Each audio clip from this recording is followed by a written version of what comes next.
Friends, आज के इस वीडियो में हम आपको शुगर की एक काफ़ी एडवांस मेडिसिन के बारे में कंप्लीट इन्फॉर्मेशन देने वाले हैं जिसका इस्तेमाल टाइप 2 डायबिटीज़ के इलाज में किया जाता है। तो चलिए एक एक कर हम इस दवा की विशेषताओं को समझ लेते हैं। मैं हूं आपका दोस्त फार्मेसी शितांशु टोरिया और आप देख रहे हैं जो फार्मेसी यूट्यूब चैनल।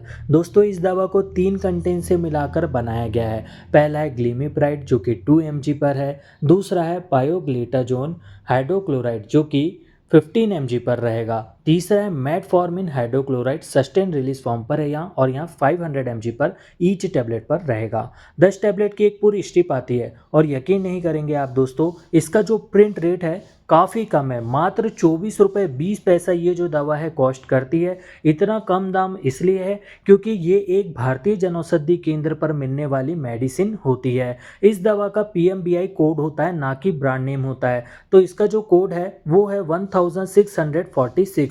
आइए अब हम इस मेडिसिन के यूज़ को भी समझ लेते हैं। तो फ्रेंड्स, ये एक कॉम्बिनेशन मेडिसिन होती है जिसका उपयोग एंटी डायबिटिक मेडिसिन के तौर पर किया जाता है। यहाँ मेडिसिन शुगर या डायबिटीज़ के पेशेंट को दी जाती है। इसे स्पेशली बनाया गया है टाइप 2 डायबिटीज़ वाले पेशेंट्स के लिए। टाइप 2 डायबिटीज़ सबसे कॉमन डायबिटीज़ की एक दिक्कत होती है। जैसा कि हम सब जानते हैं, ये जो शुगर की दिक्कत होती है ना दोस्तों, दो तरह की होती है। पहला है टाइप 1 डायबिटीज़ और दूसरा है टाइप 2 डायबिटीज़। जो टाइप 1 डायबिटीज़ वाले पेशेंट रहते हैं उनका तो जो हाल है वो अलग ही होता है, उनको इंसुलिन के इंजेक्शन चलते हैं। बाकी ये जो टाइप 2 डायबिटीज़ वाले पेशेंट होते हैं ना, उनको जो गोली से ही है वो रिलीफ मिल जाता है। तो इसमें व्यक्ति के शरीर में पर्याप्त इंसुलिन प्रोड्यूस नहीं हो पाता है और हो भी जाता है तो वह नॉर्मल फंक्शन नहीं करता है, जिससे शुगर को कंट्रोल नहीं किया जा सकता है। तो इस दवा में 3 कंटेंट होते हैं जो कि तीनों ही मिलकर बहुत ही प्रभावशाली तरीके से बढ़े हुए शुगर लेवल को नियंत्रित करने, उसे कंट्रोल करने का वर्क करते हैं। पहला है ग्लिमिप्राइड जो कि बॉडी में इंसुलिन के लेवल को बढ़ाकर काम करता है, जिससे ब्लड ग्लूकोज लेवल को कम किया जा सके। दूसरा है पायोग्लिटाजोन हाइड्रोक्लोराइड जो कि ब्लड शुगर लेवल को कंट्रोल करता है, हमारे शरीर के इंसुलिन के वर्क को बेहतर बनाकर। तीसरा है मेटफॉर्मिन जो कि हम सब जानते हैं बहुत ही कॉमनली इसका जो है उपयोग होता है शुगर वाले मरीजों में। तो टाइप 2 डायबिटीज होने पर इसे शुगर को कंट्रोल करने के लिए कॉमनली प्रिस्क्राइब किया जाता है। साइड इफेक्ट को अगर इसके हम समझे तो दोस्तों, दवा के कुछ साइड इफेक्ट भी देखने को मिल सकते हैं। फॉर एग्जाम्पल, किसी व्यक्ति में पेट दर्द हो सकता है, नौसिया की दिक्कत हो सकती है, किसी व्यक्ति को दस्त लग सकती है, उल्टी होना, या किसी व्यक्ति को सिर दर्द जैसा लग सकता है, मुंह के स्वाद में बदलाव आ सकते हैं, या लो ब्लड शुगर होना जैसे भी इसके साइड इफेक्ट देखने को मिलते हैं। अब ये जो सब साइड इफेक्ट हैं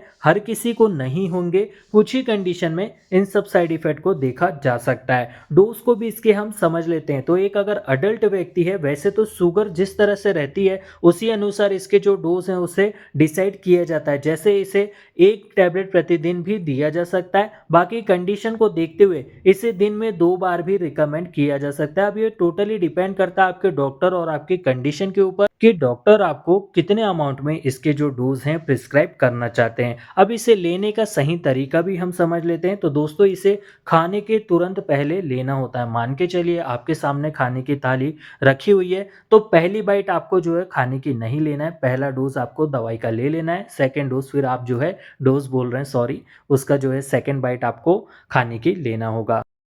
तो कुछ इस तरीके से इसका डोज़ जो है लिया जाता है, क्योंकि खाना खाने के बाद हमारा जो बॉडी है वो शुगर को बढ़ा देती है, इसलिए इसे खाने के पहले ले लिया जाए तो ज़्यादा बेहतर रहता है। तो कैसी लगी आज की ये जानकारी आप कमेंट में ज़रूर बताइएगा। मेडिसिन से जुड़ा नॉलेज बहुत ही आसान शब्दों में बढ़ाने के लिए आप अपनी इस यूट्यूब चैनल लेजू फार्मेसी को सब्सक्राइब कर सकते हैं और अपने दोस्त फार्मेसी शितांशु टोरिया को अपना सपोर्ट देना नहीं भूलिएगा। जल्दी मिलते हैं अपनी अगली वीडियो पर। जय हिंद, जय भारत।